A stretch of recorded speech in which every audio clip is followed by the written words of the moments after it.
दुल्हन से मुझे लगता है कि दुल्हन से ही मुझे सब कुछ मिला है, लोगों का प्यार मिला है।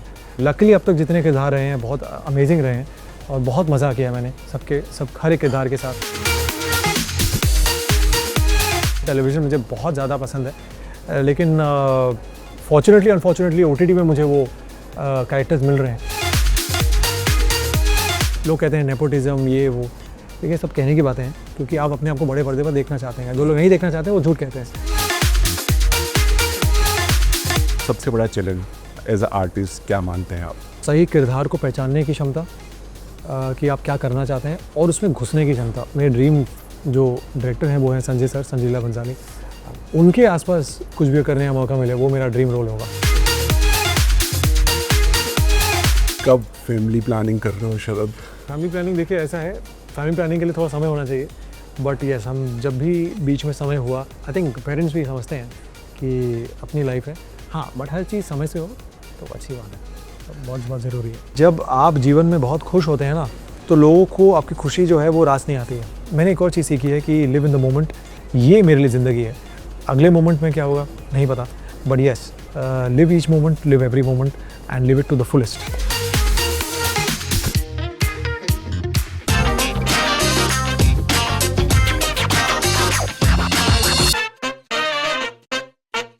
नमस्कार, आप सभी का स्वागत है और आज हमारे साथ हैं आप सभी के चहेते शरद मल्होत्रा, जिनसे हम बात करने वाले हैं बहुत सारी बातें। शरद, बहुत बहुत स्वागत है आपका। कैसे हैं भैया? बहुत बहुत बढ़िया, कैसे हैं आप?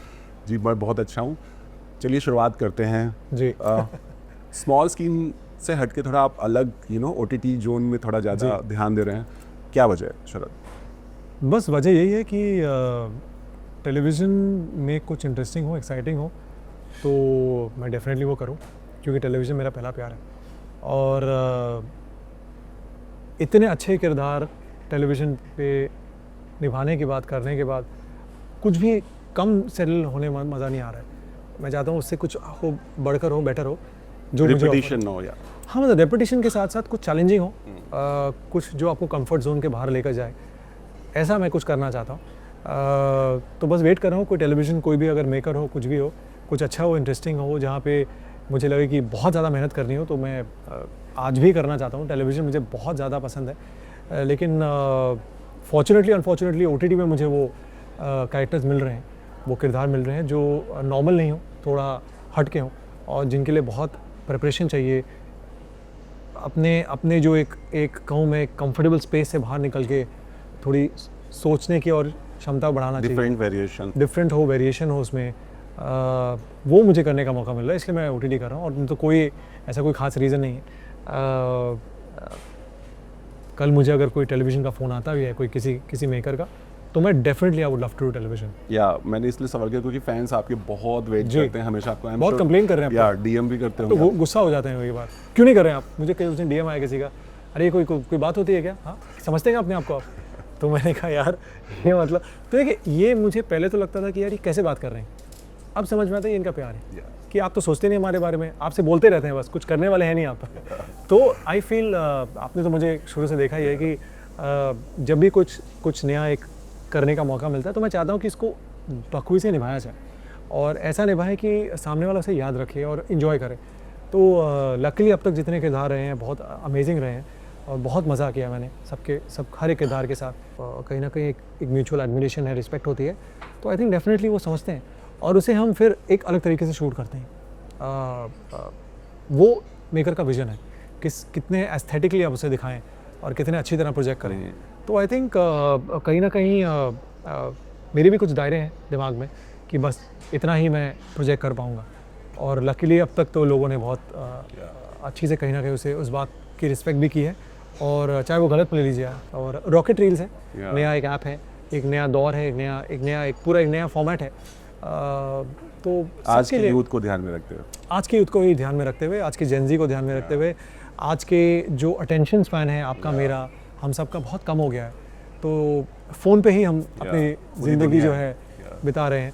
तो ये फ़ोन के लिए, और कहीं बैठे रहिए आप, एक एपिसोड देखिए, फिर आप अच्छा लगा दूसरा देखिए, तीसरा देखिए, 2-2 मिनट के एपिसोड्स हैं, मज़ेदार हैं, तो आप एंजॉय कर सकते हैं। या बिल्कुल नई चीज़ है शरद। मोर देन 2 डिकेड्स हो गया है इंडस्ट्री में, राइट? जी। आपने हर प्लेटफॉर्म देखा है, बहुत अच्छे से वर्क किया है। कितना आप पर्सनली खुद में बदलाव अब देखते हैं? जैसे आपने बोला मेच्योर लुक आप रोल कर रहे हैं, बट स्टिल कितनी खुद आप बदल चुके हैं अंदर से, कितना आप मेच्योर हो चुके हैं in terms of characters, choosing किरदार एंड ऑल सारी? देखिए मैच्योरिटी तो आपको आती है गलतियां करके भी। तो आई थिंक मुझे कहीं ना कहीं जब मुझे समझ में आया कि हर एक किरदार को प्ले करने के बाद थोड़ी और मैच्योरिटी आई।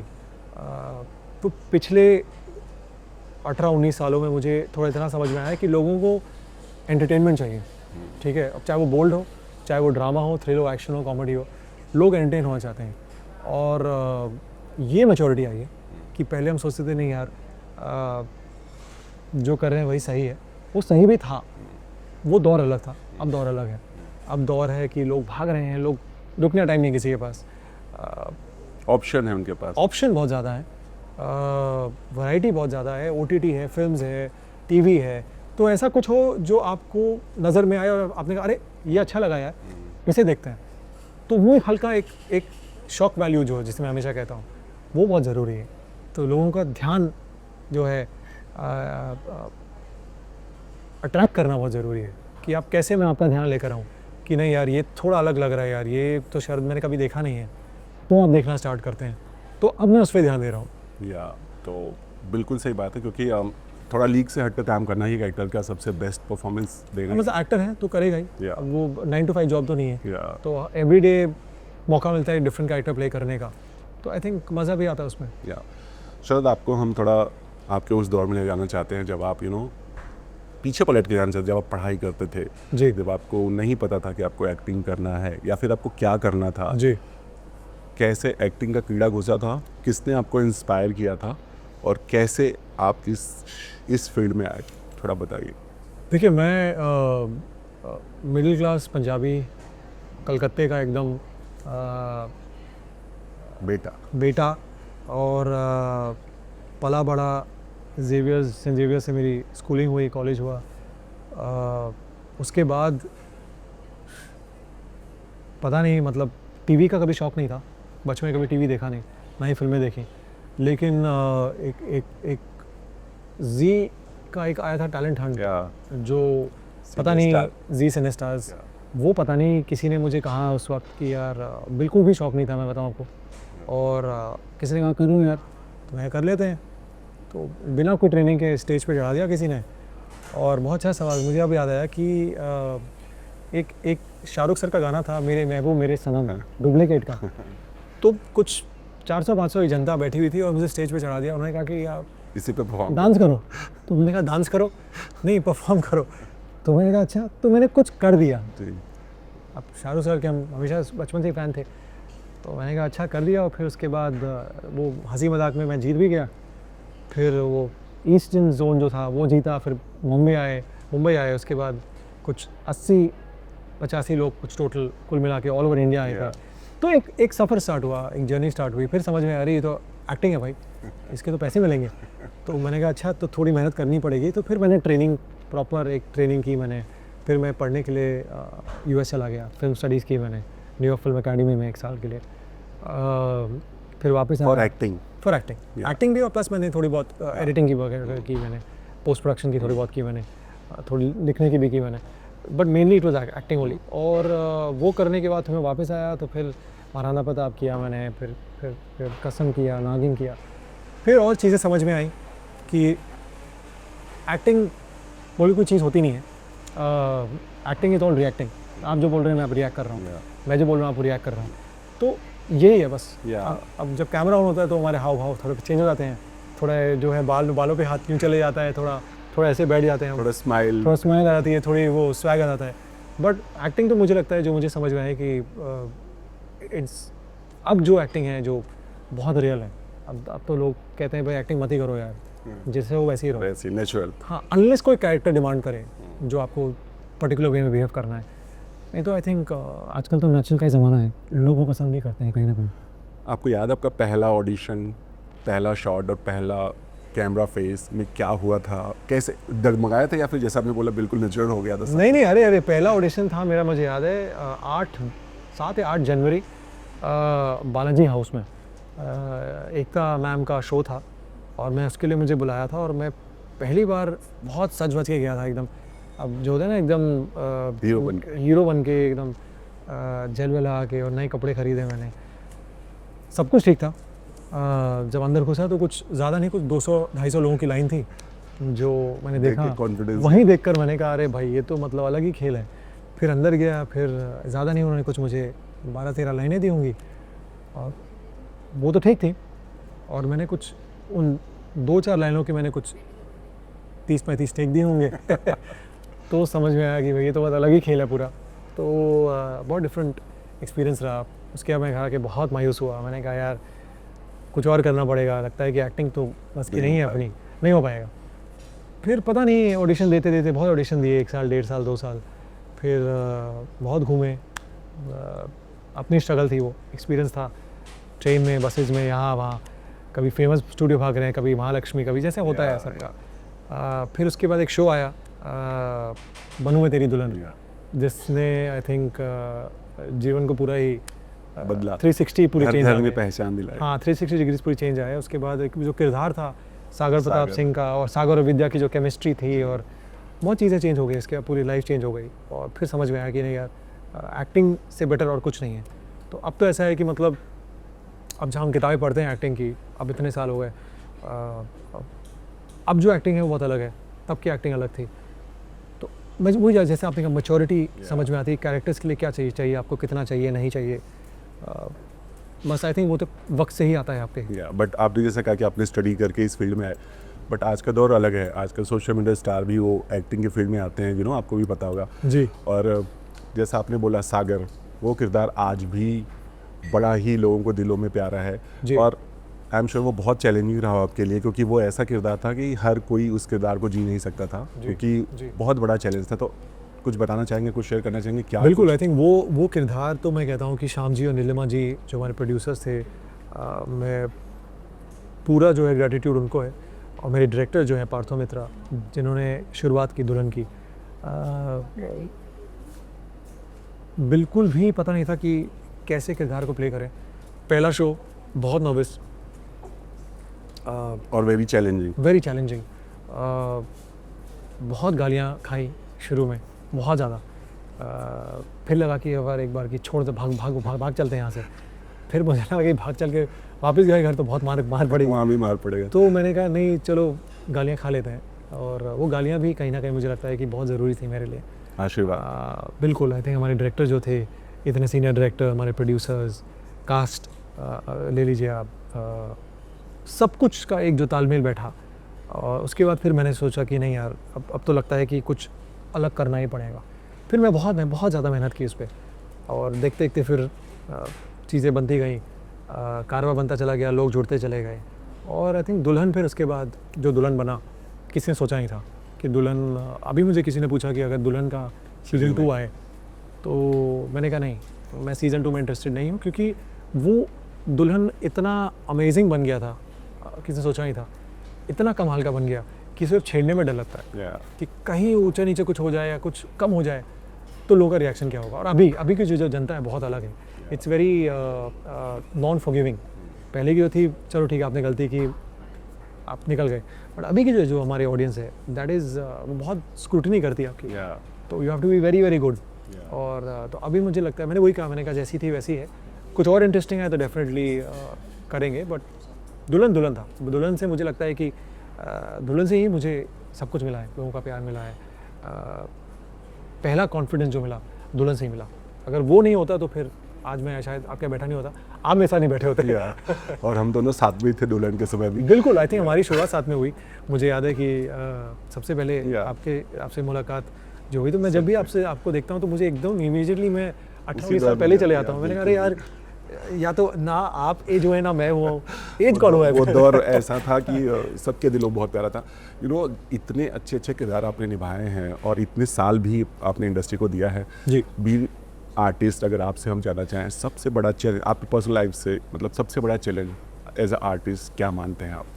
चैलेंज मुझे लगता है कि एज एन आर्टिस्ट मुझे लगता है कि सही किरदार को पहचानने की क्षमता, कि आप क्या करना चाहते हैं और उसमें घुसने की क्षमता, वो घुसना बहुत ज़रूरी है। अगर आप घुसेंगे और अगर आप उसे जिएंगे तो लोग आपके साथ जिएंगे, ये मुझे बहुत ज़रूरी है मेरे लिए।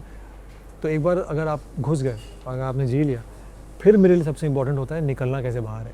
क्योंकि कई बार वो कहीं ना कहीं कोई छाप छवि छोड़ देता है आपके जो मेंटल जो है एक इम्प्रेशन, मेंटल हेल्थ जो है वो बहुत ज़रूरी है आज के टाइम पे। तो मैं कोई भी किरदार करता हूँ तो मैं कोशिश करता हूँ कि मैं उसमें घुसूँ और उसमें निकल आऊँ, कि वो निकलना बहुत डिस्कनेक्ट करना बहुत ज़रूरी है।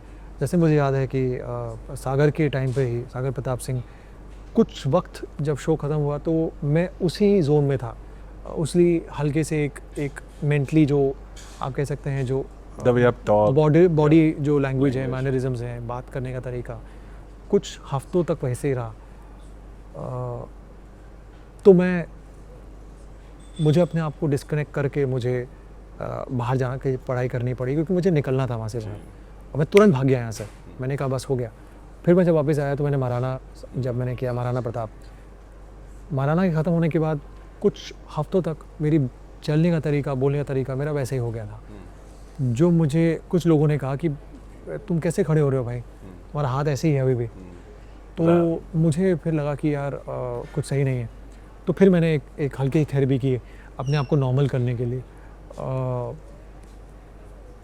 कुछ कई बार चीज़ें आपको अपने आप को करेक्ट करनी पड़ती हैं, तो मेरे लिए वो ज़रूरी था कि मैं कैसे किरदार से बाहर निकलूँ। फिर मैंने नागिन किया, नागिन में हल्का ग्रे शेड था, उसमें मैं इतना घुस गया फिर कि मुझे 2-4 दिन हफ्ता लगा उससे बाहर निकलने में। तो आई थिंक निकलना, घुसना और निकलना, ये 2 प्रोसेस होता है मेन, ये बड़ा एक्टर को समझ आना चाहिए। When to disconnect, when to connect. Yeah very true. Sharad, बहुत सारे प्रोजेक्ट चल रहे हैं टीवी पे, आपको बहुत लोग कह रहे हैं आने के लिए, और अभी शरद का जो क्राइटेरिया है ना अपना चूज़ करने का, क्योंकि आई एम श्योर बहुत सारे ऑफ़र आते होंगे, शरद किस तरह से ध्यान देते हैं कि मुझे यही किरदार करना है या ये नहीं करना, या फिर काम करने के लिए ये करना है, ऐसा कुछ?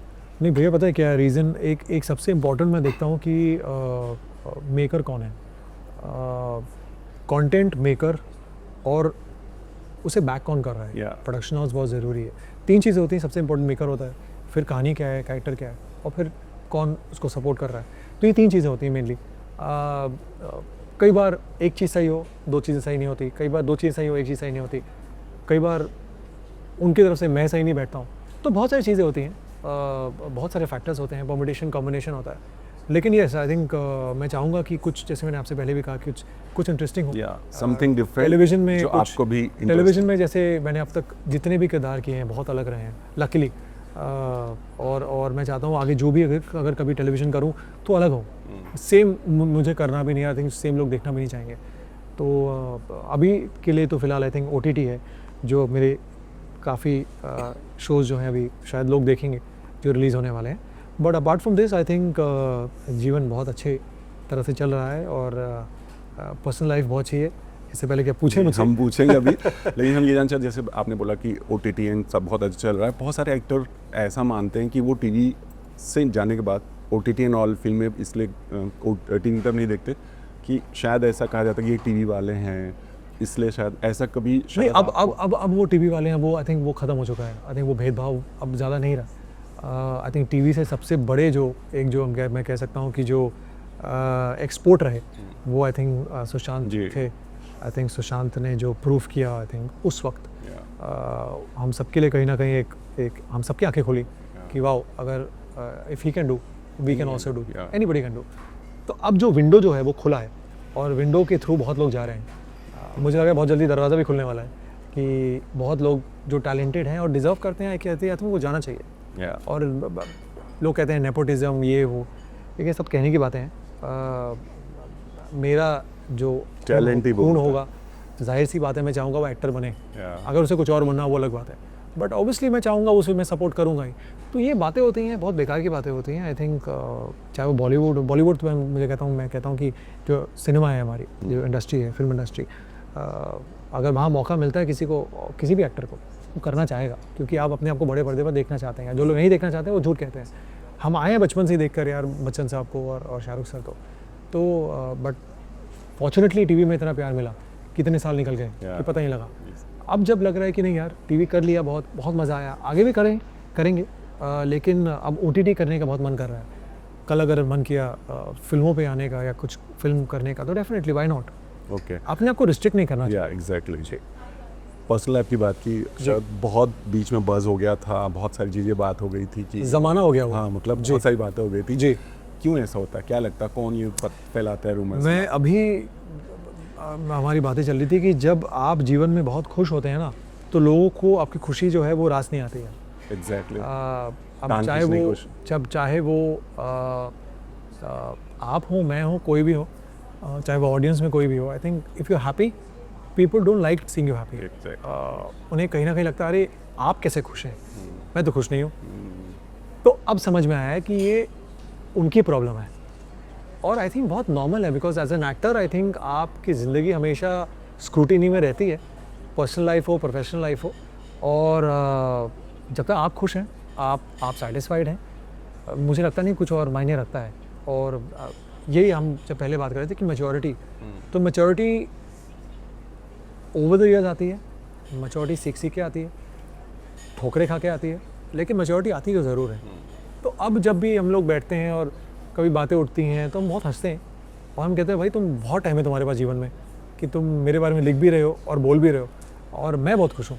और टचवुड आई थिंक एक और चीज़ जो समझ में आई कि जीवन जो है वो ये है, अभी का पल है, इसके बाद क्या है कुछ पता नहीं, ना आपको ना मुझे। तो अब जो हम लोग जो बातें कर रहे हैं ये मेरे लिए मज़ेदार है, तो यही है जो मोमेंट है मेरे लिए, ये मायने रखता है। तो जब इस तरह की खबरें होती हैं तो आप दोनों लोग पर्सनली क्या बात करते हो, ऐसे जो खबर आती है? बिल्कुल नहीं, हंसते हैं, बहुत हंसते हैं, बहुत हंसते हैं हम लोग, मतलब हंसेंगे ही, मतलब जब बहुत ऐसा कुछ नहीं है। बेतुकी बातें होती हैं तो आदमी हंसते हैं। अब आपके बारे में कोई बेतुकी बात करेगा तो आप तो बोलेंगे अरे, हाँ। 2-3 मोटी मोटी गालियाँ देके आप बोलेंगे यार हक खुद। तो ऐसा कुछ, मतलब देखिए आर्टिस्ट हैं, और खुद के हमारी इतने पर्सनल मूड्स होते हैं, इतने मूड स्विंग्स होते हैं, तो अपने ही मूड स्विंग से हम जूझ रहे हैं कि हम किसी और के बारे में क्या सोचें हम। तो शायद सब कुछ बहुत शटल चल रहा है, काम भी अच्छा चल रहा है, टचवुड लाइफ भी बहुत अच्छी जा रही है। कब फैमिली प्लानिंग कर रहे हो शरद? ये सब कुछ पूछ के रहेंगे आप, फैमिली प्लानिंग और ये वो, आई थिंक क्योंकि आप मिलते बहुत कम हो। नहीं, फैमिली प्लानिंग देखिए ऐसा है, फैमिली प्लानिंग के लिए थोड़ा समय होना चाहिए, बट यस हम जब भी बीच में समय हुआ और हम दोनों को लगा, एक जन से फैमिली प्लानिंग होती नहीं है, बट दोनों को अगर लगा, क्योंकि दोनों काम कर रहे हैं, दोनों बिजी हैं,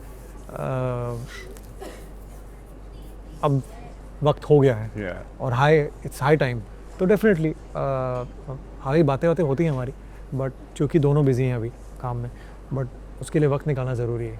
तो आई थिंक जब बीच में वक्त आएगा कभी भी या निकल जाएगा तो फिर खुशखबरी सबसे पहले जूम को ही देंगे, और क्या। फैमिली वाले मम्मी या फैमिली वाले की? नहीं, देखिए लकीली कोई पुश नहीं करता है, क्योंकि आज के टाइम में लोग ऐसे हो गए ना भाई, अगर कुछ बोल दिया और कुछ हो गया तो फिर तुमने बोला था। तो आई थिंक पेरेंट्स भी समझते हैं कि अपनी लाइफ है, हाँ, बट हर चीज़ समय से हो तो अच्छी बात है, तो बहुत ज़रूरी है। शरद का ड्रीम रोल है लाइफ में कोई कि शरद? मेरे ड्रीम मेकर है, मेरे ड्रीम जो डायरेक्टर हैं वो है संजय लीला बंसाली, उनके आसपास कुछ भी करने का मौका मिले वो मेरा ड्रीम रोल होगा। ओके, लास्टली कुछ कहना चाहेंगे अपने फैंस से? बिल्कुल, जितने भी व्यूअर्स हैं जूम के, आई थिंक आप लोगों ने मुझे इतना प्यार दिया है, इतने सालों में आपने मुझे इतना प्यार दिया है, जीवन में उतार चढ़ाव बहुत देखे हैं, और यही जीवन है। I think this is life, ups and downs तो होंगे ही, अगर सिर्फ अप ही हो तो बहुत बोरिंग होगा, डाउन हो सिर्फ बोरिंग होगा, दोनों हो तो बहुत मज़ेदार होगी ज़िंदगी। मैंने एक और चीज़ सीखी है कि लिव इन द मोमेंट, ये मेरे लिए ज़िंदगी है, अगले मोमेंट में क्या होगा नहीं पता, but yes, live each moment, live every moment and live it to the fullest. So see you guys very soon with lots of interesting characters. Thank you so much. क्या बात है, thank you.